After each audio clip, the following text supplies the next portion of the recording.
తెలంగాణ మంత్రివర్గ విస్తరణ ఈ నెల 19న జరగనున్న నేపథ్యంలో పలువురు నేతలకు బెర్తులు ఖాయమనే వార్తలు వినిపిస్తున్నాయి. వీరిలో ఎర్రబెల్లి దయాకర్ రావు, రెడ్డి నాయక్ పేర్లు దాదాపు ఖాయంగానే కనిపిస్తోంది. ప్రశాంత్ రెడ్డి, నిరంజన్ రెడ్డి, పల్లా రాజేశ్వర్ రెడ్డి, తలసాని పేర్లు లిస్టులో ఉన్నాయి. అటు మహిళా కోటాలో పద్మా దేవేందర్ రెడ్డి, అజ్మీరా రేఖా నాయక్ పేర్లు ఈ జాబితాలో ఉన్నట్టు తెలుస్తోంది.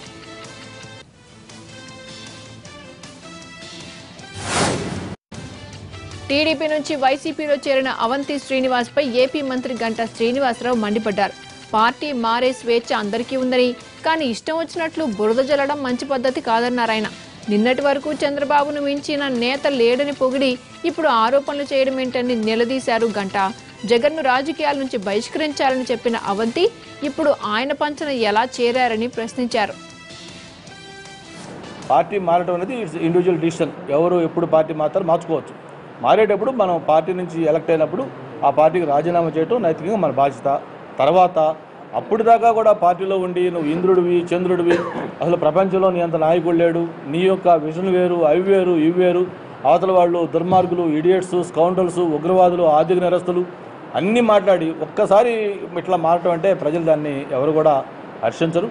ఇది జంపింగుల్ టైం, నో డౌట్. ఎలక్షన్లో వచ్చే టైంలో ఇటు నుంచి అటు, అటు నుంచి ఇటు, అటు నుంచి మారుతూ ఉంటాయి.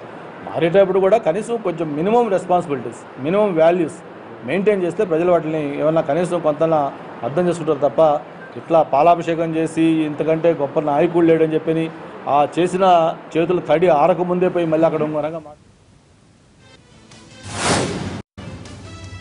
టీడీపీని వీడే ప్రసక్తే లేదని మరోసారి క్లారిటీ ఇచ్చారు రామచంద్రపురం ఎమ్మెల్యే తోట త్రిమూర్తులు. ఆమంచి అవంతి కేవలం మిత్రులేనని, వారు పార్టీ మారారని, త్వరలోనే నేను కూడా వీడుతానని ప్రచారం సరికాదన్నారాయన. స్నేహం వేరు, రాజకీయం వేరని, ఆ రెండింటినీ ఒకే ఘాటన కట్టడం సరికాదన్నారాయన. ఇక స్నేహం కారణంగానే తలసాని నా కుమారుడి వివాహానికి వచ్చారని స్పష్టం చేశారు త్రిమూర్తులు. ఏ పార్టీలోకి వెళ్లేది లేదని, అసలు సైకిల్ దిగే ఉద్దేశమే తనకు లేదన్నారాయన.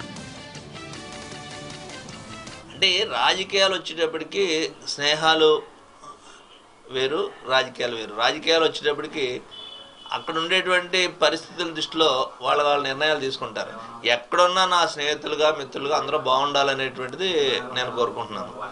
అంతే తప్పితే మేమందరం వాళ్ళు వెళ్ళారు కాబట్టి మీరు వెళ్తారా, మీ నిర్ణయాలు ఏంటంటే, నా నిర్ణయాలు ఎప్పుడు కూడా నా చేతిలో ఉండవు. నా నిర్ణయాలు ఎప్పుడు నా ప్రజల చేతిలోనే ఉంటాయి. ఎప్పుడు మీకు ఒకసారి గమనించండి, నేను 10 సంవత్సరాలుగా ఎప్పుడు ఏ నిర్ణయం తీసుకున్నప్పటికీ నియోజకవర్గ ప్రజల నిర్ణయం, నా నిర్ణయం ఎప్పుడు రాజకీయంగా. నాకు సొంత నిర్ణయం అనేటువంటిది ఉండదు. నా నిర్ణయాలు ప్రజల మీద రుద్దేటువంటి వ్యక్తిని కాదు నేను. అది నా నియోజకవర్గ ఎన్నికలే లక్ష్యంగా ఏపీలో కాంగ్రెస్ ప్రత్యేక హోదా భరోసా యాత్రకు శ్రీకారం చుట్టబోతోంది. ఈ నెల 19 నుంచి మార్చి 3 వరకు బస్సులో పర్యటించనున్నారు నేతలు. హిందూపూర్ నుంచి మొదలై ఇచ్చాపురంలో ముగియనుంది భరోసా యాత్ర. మొత్తం 13 రోజుల పాటు యాత్ర జరగనుంది. ప్రత్యేక హోదా విభజనాంశాలు అమలు కోరుతూ యాత్ర చేపట్టనున్న నేతలు అందులో భాగంగా అనుమతి కోసం డీజీపీని కలిశారు.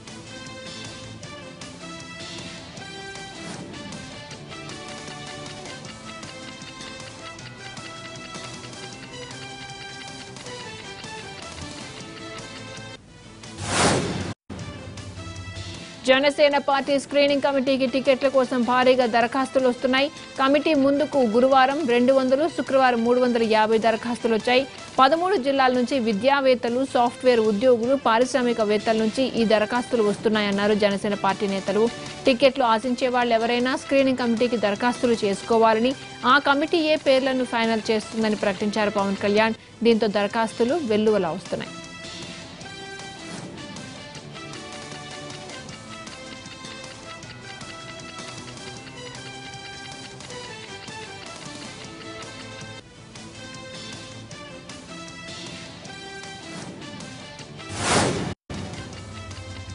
ఏపీలో యాదవ సంక్షేమంపై టీఆర్ఎస్ ఎమ్మెల్యే తలసాని చేసిన వ్యాఖ్యలపై మండిపడ్డారు గాజువాక ఎమ్మెల్యే పల్లా శ్రీనివాసరావు.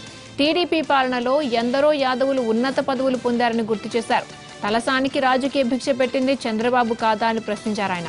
తెలంగాణలో బీసీ అభివృద్ధి మరచిన తలసాని ఆంధ్రాకు వచ్చి ఏం చేయాలనుకున్నాడో తెలియడం లేదన్నారు. తెలంగాణలో యాదవులకు గొర్రెలు ఇచ్చి కులవృత్తికే పరిమితం చేశారు తప్ప రాజకీయ అధికారం ఇవ్వడం లేదన్నారు. వైసీపీకి మేలు చేయడానికే కుల రాజకీయాలు చేస్తున్నారని మండిపడ్డారు పల్లా.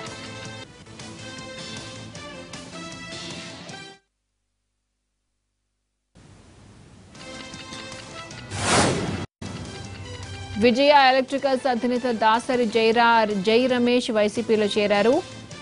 టీడీపీ ప్రభుత్వ విధానాలే నచ్చకే వైసీపీలో చేరుతున్నారని చెప్పారు జై రమేష్. జగన్ విలువలు తనకు నచ్చాయని, మాటిస్తే తప్పని నైజం అయిందని కితాబిచ్చారు. చంద్రబాబు ప్రభుత్వం అవినీతిలో కూరుకుపోయిందని, టీడీపీ నుంచి తాను పైసా కూడా సాయం పొందలేదని చెప్పారు జై రమేష్.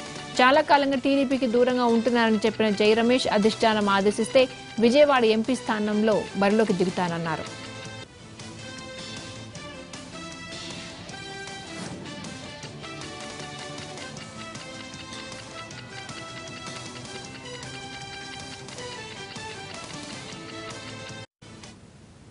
అన్ని రకాలుగాను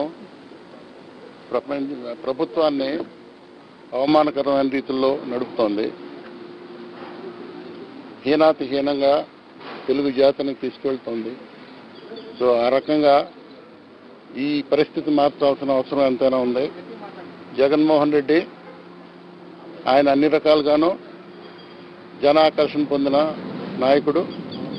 సో రాబోయే ఎన్నికల్లో ఆయన అన్ని రకాలుగాను ఘన విజయం సాధించి మంచి పరిపాలన చేస్తారు.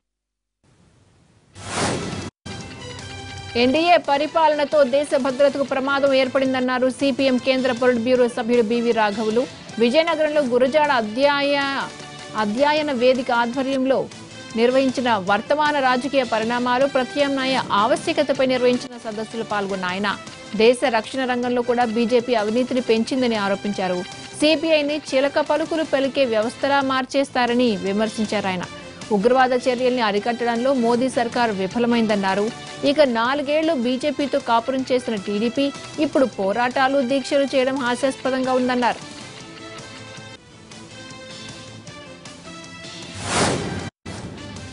ఏపీలో రైతులకు శుభవార్తను అందించింది ప్రభుత్వం. ఇకపై వ్యవసాయానికి 9 గంటల పాటు ఉచిత విద్యుత్ అందించాలని నిర్ణయం తీసుకుంది. ప్రస్తుతానికి 7 గంటల పాటు ఉచిత విద్యుత్ అందిస్తోంది. దీన్ని మరో 2 గంటల పాటు పొడిగించింది. దాదాపు 18 లక్షల పంపు సెట్ వినియోగ రైతులకు తాజా ప్రభుత్వ ఉత్తర్వులతో మేలు కలగనుంది. చంద్రబాబు సర్కార్ నిర్ణయంపై రైతులు హర్షం వ్యక్తం చేస్తున్నారు.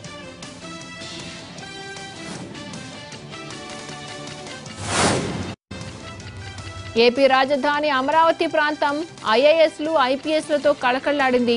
తుళ్లూరు రిజిస్ట్రేషన్ ఆఫీస్కు ఉన్నతాధికారులు క్యూ కట్టారు. ప్రభుత్వం అధికారులకు భూములు కేటాయించడంతో ప్లాట్లు రిజిస్ట్రేషన్ చేయించుకోవడానికి అధికారులు తరలివచ్చారు. నిన్న ఒక్కరోజే 20 మంది అధికారులు రిజిస్ట్రేషన్లు చేయించుకున్నారు. ఆర్టీసీ ఎండీ సురేంద్రబాబు, హోంశాఖ ముఖ్య కార్యదర్శి అనురాధ, అజయ్ జైన్, గుంటూరు కలెక్టర్ కోన శశిధర్, ఆర్కే రవికృష్ణ, సిసోడియా తదితరులు ఇప్పటికే రిజిస్ట్రేషన్లు చేయించుకున్నారు.